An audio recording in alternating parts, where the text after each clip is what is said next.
Welcome to Jotea. I'm Jodie, and let's spill that Love Island Australia tea. Love Island Australia week 3, and we are reporting to you live from Australia in the middle of summer. This glass skin does not come from no skincare products. It is currently 30 degrees at 7 o'clock at night in Australia. It is hot. This week we had dumpings, we had bombshells, we had a lot of drama and a lot of love. But we kicked it off straight away with Izzy not being interested in Mateo.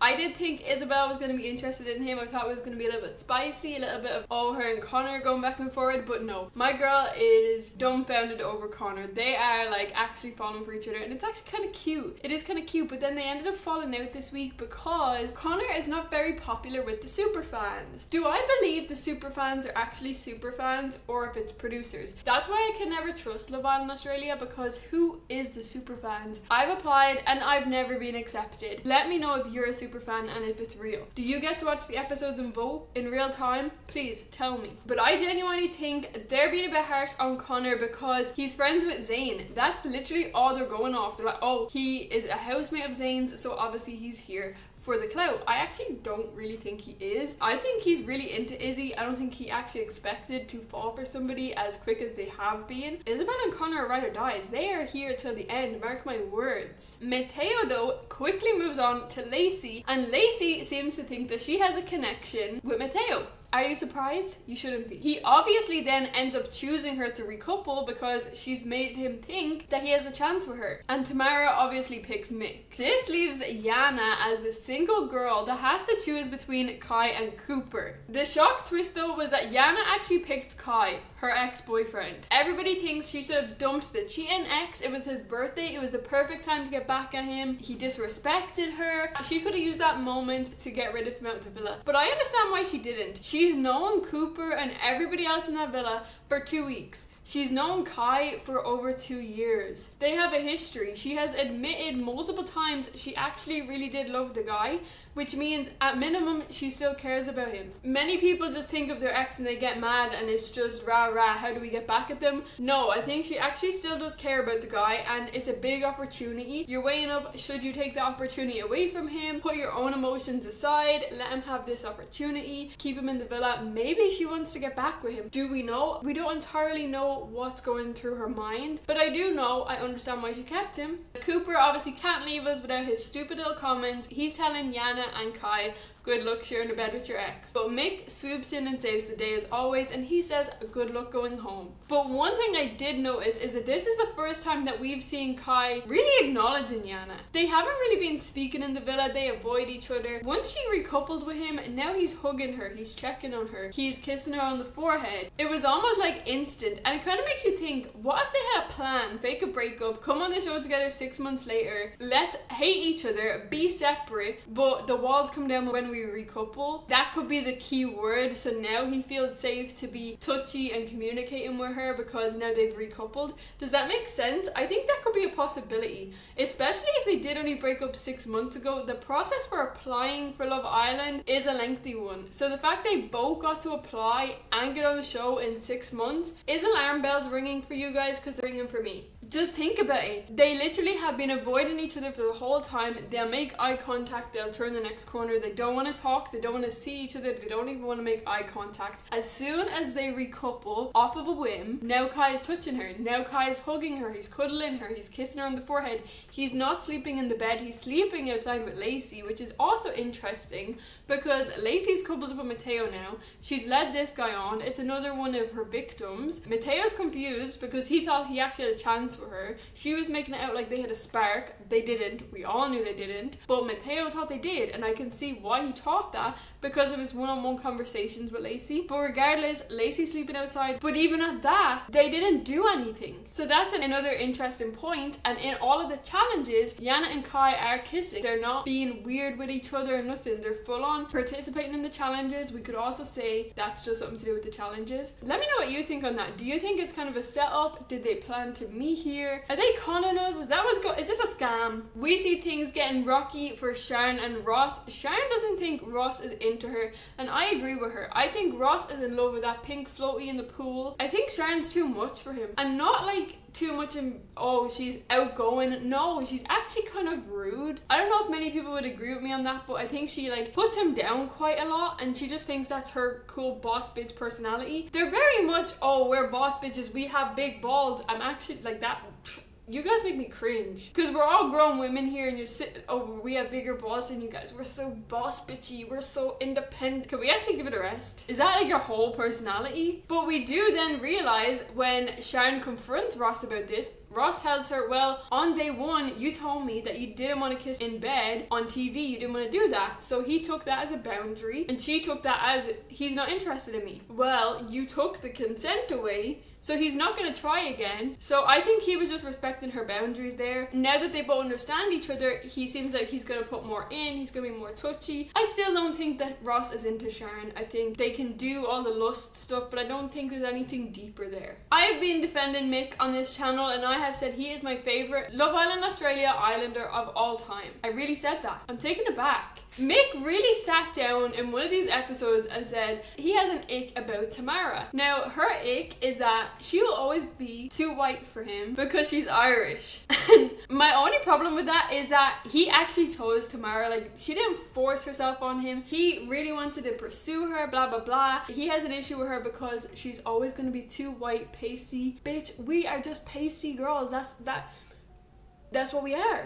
We can't change that. And I mean, Tamara wears tan, and he also feels like that's an ick for him because she was being a lazy girly and then put fucking mitts on her hands, and she didn't wash her hands after tanning, so her hands are orange. Miss Girl Tamara, you already know the deal because you're probably not new to tanning. You already know the process of what you're supposed to do. So that's on her. We do see Lacey and Kai hitting turmoil this week because Lacy is pissed off that Kai keeps kissing Yana in the challenges, even though he's promised that he won't do that. He won't touch Yana, never mind kiss her. And Lacey's absolutely fuming. Of course, she's calling him everything on two legs. She thinks she's so cool every time she calls him a cockhead, and how big her balls are, and her tits tell her all these secrets, and how inverted their dicks are, and they're so inverted they come out of their mouth, and that's why they talk shit, because their ass is in their mouth. And it's like, that doesn't make you cool. It doesn't make you any cooler with all such big balls and princess ball. Like, I don't know who actually laughed at them jokes for her to make her think that that was hilarious, because it's just not. But when Kai was speaking with the guys, Jotham told him she literally done the same shit to me. And it's actually facts, because Lacy has had a trend this whole season. What she does is she makes every guy think that she's into them. She makes them all think that she has this perfect connection with them. And you know, the thing is, I actually think she's also convinced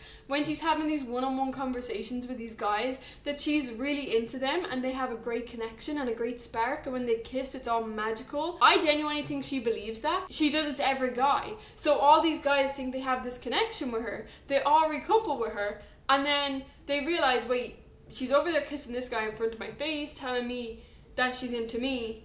And then they start to pull back, and then she says, well, you're a player. It doesn't really make sense, because she's just kissing every guy in front of everyone's faces, and then when people say, I don't want to get to know you anymore, I'm not putting in any more effort, they're a player. She actually admitted she has no brain cells. She did. She quite literally admitted that she has not got any brain cells. So at least she's admitted that. So I don't have to feel mean every time I say it. But you know what's great? I don't have to say it, because she's no longer in the villa.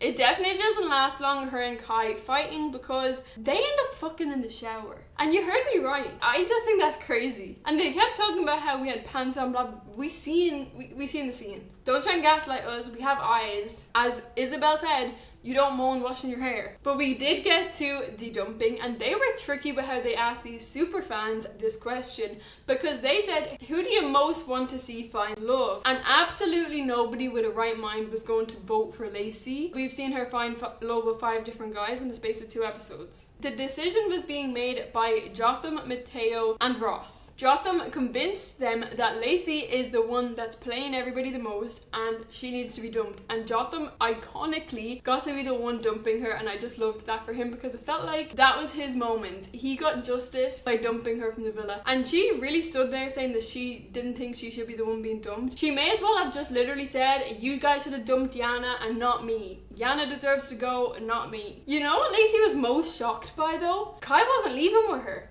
She really believed Kai was going to leave with her because she said she would have left with Kai. Apparently she said this multiple times to the girls, that if Kai was dumped, she was going to leave with him. And she is shook that he's not leaving with her. Yana literally said she's delusional because Kai is never going to leave, especially with her. And even when Yana asked, he was like, did she ask you to leave with her? And Kai was like, no, I'm not fucking leaving. They might have a game plan, guys. Because not long after Lacy leaves the villa, Yana now has the courage to talk to Kai one-on-one. She's letting him back in the bed. They're now back in bed together, sharing a bed. She wouldn't let him sleep in the bed when Lacy was there. Does that make sense? I don't really understand why Kai suddenly wants to reconnect with Yana when he had no interest when Lacy was there. I don't know why Yana is the same. Why would she even want him back when he barely made an effort with you when Lacy was here? He didn't have any conversations with you about rekindling. You guys didn't have any good conversations, period, while Lacy was there. So I don't really understand what's going on there. I don't know why she'd accept him back. I don't know why she'd accept that treatment. Because if he really wanted you and that's what he came here for, he would have got you in the first day. Like, I understand that they definitely could be cute, but is it just convenience? Or are we being scammed?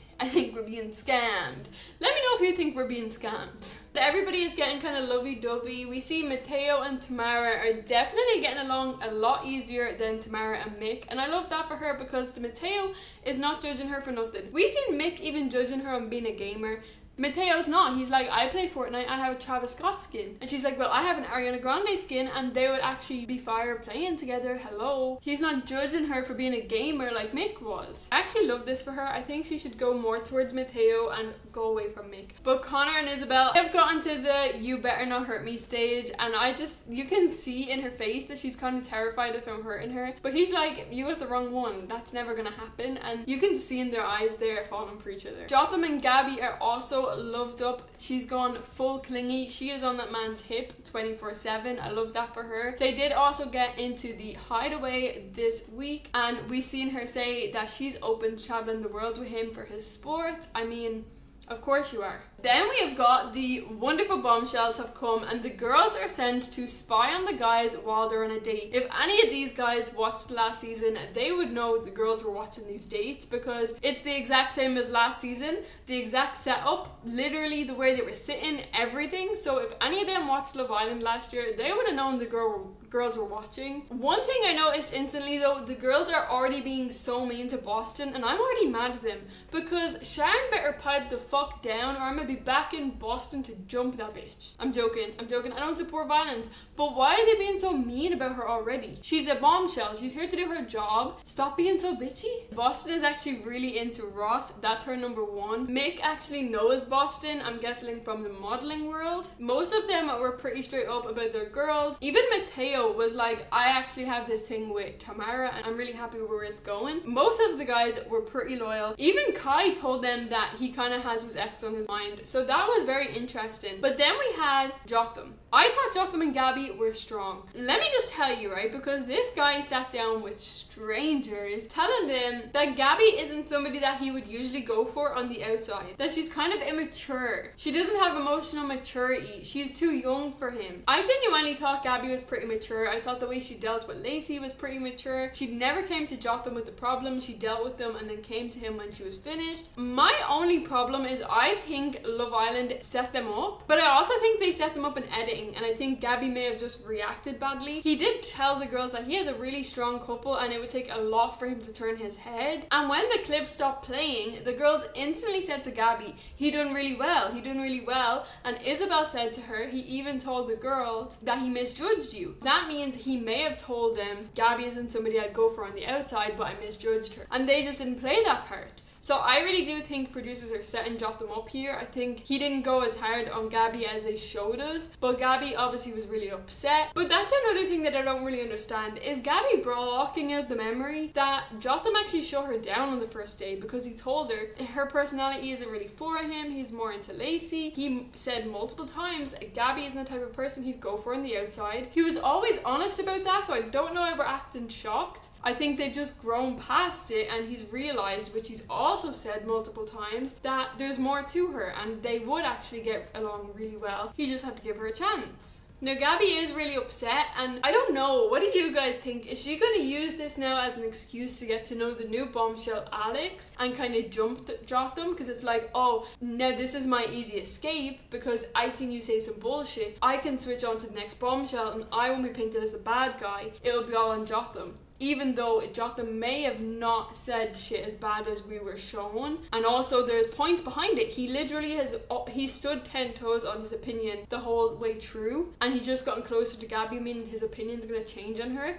Do you guys hear what I'm saying? Like, I don't know. It's going to be really interesting to see how it plays out next week. If Gabby goes full on with this new guy or if she gives Jotham a chance to talk. I think this is definitely an easy way for her to skedaddle from Jotham and get to know the new bombshell unscathed. I see you, girl. I'm watching. I see what's happening. And if that's what she does, if she doesn't even give Jotham a chance, if they don't even have a conversation, if they don't clear shit up, that's what she's doing here, because Jotham has been honest since the beginning. I'm not even just offending nobody here, because I love them together. You guys have known I wanted them to come out on top just to piss Lacy off. I've literally been saying these are the mature couple that we've got this season. They are mature, they're very emotionally mature, and I think they get through problems very easily, which means I think they should get through this easily too. I'm super excited to see these new bombshells come in. I think they're gonna absolutely rock the fucking villa. They have got the girl shook, and we haven't even met the new guy yet, so he might have the boys shook. Let me know all your thoughts in the comments below, and don't forget to subscribe so we can see each other next week right here talking about week 4. Let's talk in the comments, and I'll see you guys then.